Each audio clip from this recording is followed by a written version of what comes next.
Yo, what's up, c'est votre gars sur le Fresh de Bel Air. Alors aujourd'hui on se retrouve pour une nouvelle vidéo. Une vidéo sur les gangs de Chicago, deux gangs en particulier, les Black Disciples et les Gangster Disciples, pour vous apprendre à peu près leur histoire, où tout a commencé, qui a fait quoi. Bref, cette vidéo là, elle va parler principalement de celui qui a fait tout démarrer, David Barksdale. Et dans la deuxième partie, je vous parlerai des gangs de maintenant, genre Chief Keef, King Von, Duck, bref. Les deux gangs quoi de maintenant, et je vais vous montrer à quel point ça a évolué, parce que de base c'était plus pour avoir le contrôle de tout, et aujourd'hui c'est même plus une question de contrôle. À une certaine période ça a été par rapport à l'argent, et maintenant c'est juste une question de qui aura le plus de bodies. Donc bref, moi je vous dis bonne vidéo et plus la muf. Bang bang.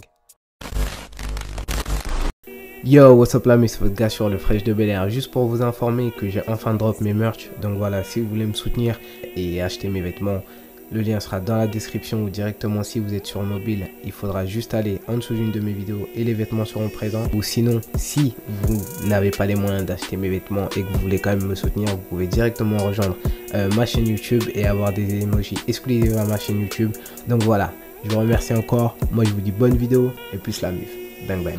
Je m'excuse d'avance si au cas où ma voix est bizarre, c'est parce que je suis malade. Donc voilà, l'histoire des BDs, Black Disciples, et leur ennemi les GDs, Gangster Disciples. Vous avez déjà sûrement entendu parler des Gangster Disciples ou Black Disciples, qui se font la guerre depuis maintenant des dizaines et des dizaines d'années. Cette guerre a coûté la vie à d'innombrables personnes.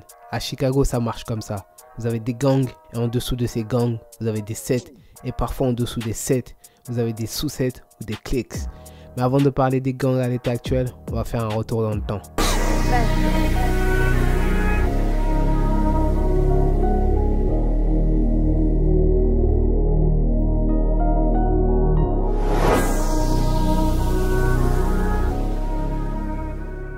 Dans les années 50 et 60, à Chicago ou encore d'autres villes telles que Détroit, le monde de l'industrie était à son apogée, avec des milliers d'emplois à pourvoir.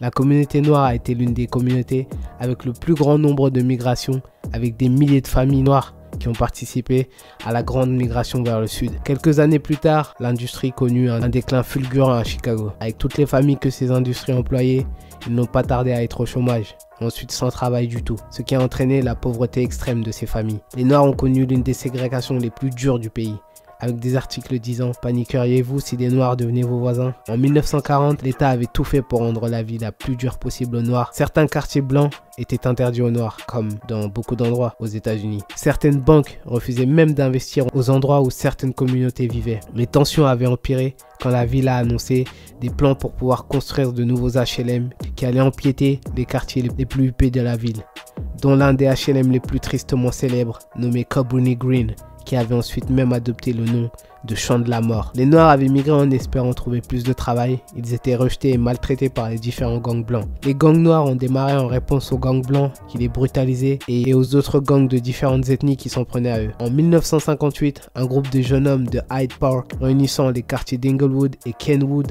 un groupe d'amis a formé une alliance pour combattre leurs ennemis. Les différents fondateurs, dont Richard Strong, David Barksdale, Mingo Shred, Prince Oldtimer, Kilroy, Leonard Longstreet, Nightwalker et d'autres encore, ont nommé leur organisation Devil's Disciples. En 1961, à seulement 14 ans, David Barksdale, aussi connu sous le nom de King David, a pris les rênes et est devenu le leader des Devil's Disciples et a ordonné à différents membres d'aller prendre le contrôle de différents endroits du quartier. Le but de David était de réunir le plus de membres possible des autres groupes et les transformer en factions des Disciples. En 1966, pour renforcer le recrutement et contrer la menace des gangs rivaux, David créa le Black Disciple Nation, ou BDN. Il envoyait ses jeunes gangsters âgés entre 13 et 17 ans aller attaquer ses ennemis, les Blackstone Rangers, et toutes les personnes qui étaient actives dans la vie de gang, ce qui a renforcé le recrutement et qui a permis d'atteindre le millier de membres. En 1968, David Barksdale s'est fait tirer dessus à 6 reprises en sortant d'un bar. Il a été découvert que le fondateur des Blackstone Rangers, Eugene Hurston, avait ordonné l'assassinat de David. Il a envoyé en mission plusieurs garçons âgés de 14 ans qui devaient se débarrasser de David. David a survécu à l'attaque et a continué d'être le leader des Black Disciples. Barksdale a pris de plus en plus conscience que la violence que lui et d'autres membres de gang dans laquelle ils étaient régulièrement engagés pendant leur guerre mettait en danger la survie de la communauté afro-américaine à Chicago. Par conséquent, il a décidé de forger une alliance avec Larry Hoover des Black Gangster Nation, qui était de base nommé Supreme Gangster, afin de réduire les fréquentes guerres de gangs. Le groupe maintenant plus grand est devenu Black Gangster Disciple Nation, ou BGDN. Barksdale et Hoover dirigeaient le gang alternativement. Barksdale est devenu roi des rues et a gagné son surnom King David. Ils échouèrent cependant à intégrer le plus grand gang de Chicago, les Black Stones Rangers, dans leur alliance, et la guerre des gangs se poursuivit. Juste après leur alliance, Larry Hoover a été accusé et condamné avec d'autres membres pour le meurtre d'un de leurs membres, William Pookie Young, qui a été abattu car il aurait volé de la drogue au sein du gang. L'ordre a été donné directement par Larry d'abattre Pookie. Les auteurs du meurtre ont fini par balancer Larry. Ils ont écopé d'une peine allant de 150 à 200 ans de prison. David a quand même continué d'envoyer des instructions depuis la prison, avant d'être transféré dans une prison de haute sécurité où il ne lui permettait plus d'avoir de contact en dehors de la prison. Avec Larry en prison, David était en charge du gang, mais lui aussi a fini par mourir à 27 ans dû à une complication rénale, suite à l'attaque à laquelle il avait survécu. La mort de David a entraîné une guerre intérieure et des désaccords entre les membres récemment unis. Ce qui a suivi a été la séparation et la création des Black Gangster Disciples et les Black Disciples. Juste après cela, les effusions de sang ont commencé dans la rue.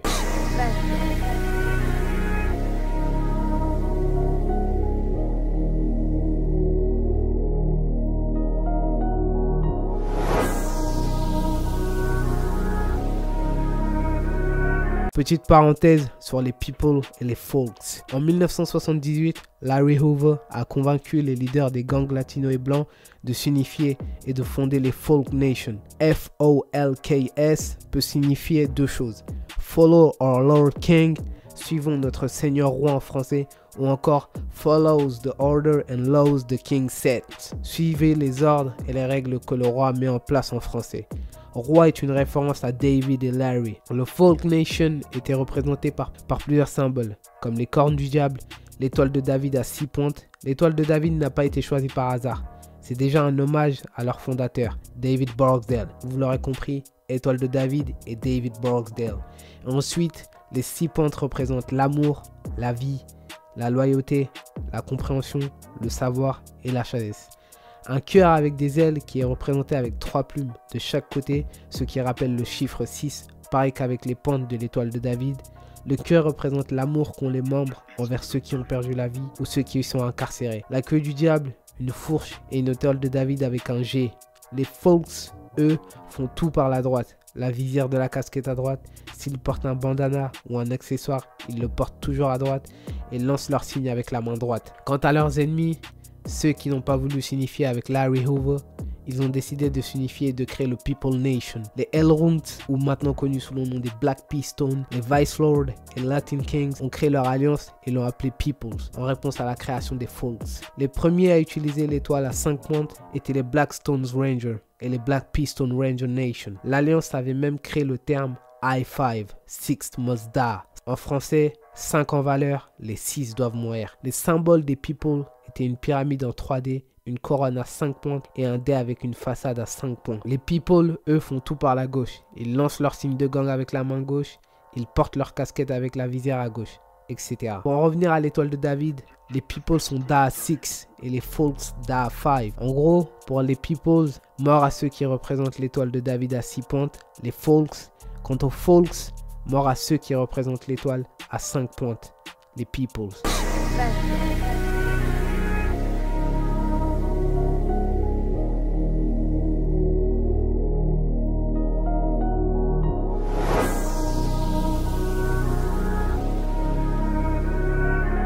Comme aujourd'hui, les BD qui sont représentés par le chiffre 3, leurs ennemis GDs cassent le 3 pour leur manquer de respect.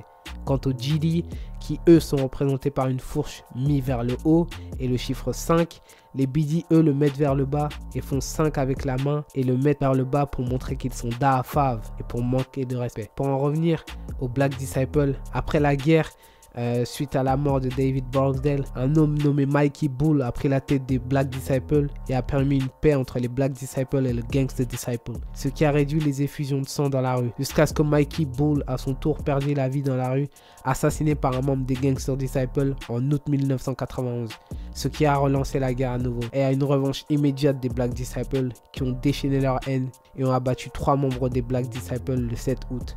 Entre 1991 et 1994, la rivalité entre les Gangsta Disciples et les Black Disciples est devenue encore plus intense.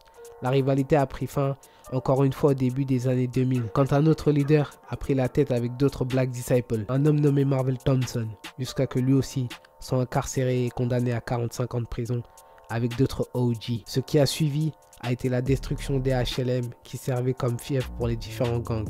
Comme exemple, je vous avais cité le tristement célèbre Cabrini Green. De ces tours, il postait des snipers qui ont rendu Cabrini Green tristement célèbre, après que plusieurs gens qui ne faisaient pas partie de gangs, dont des enfants, ont été abattus par des snipers depuis ces tours. Ils contrôlaient le trafic de drogue, ils avaient même créé un système assez ingénieux pour éviter la police dans ces tours.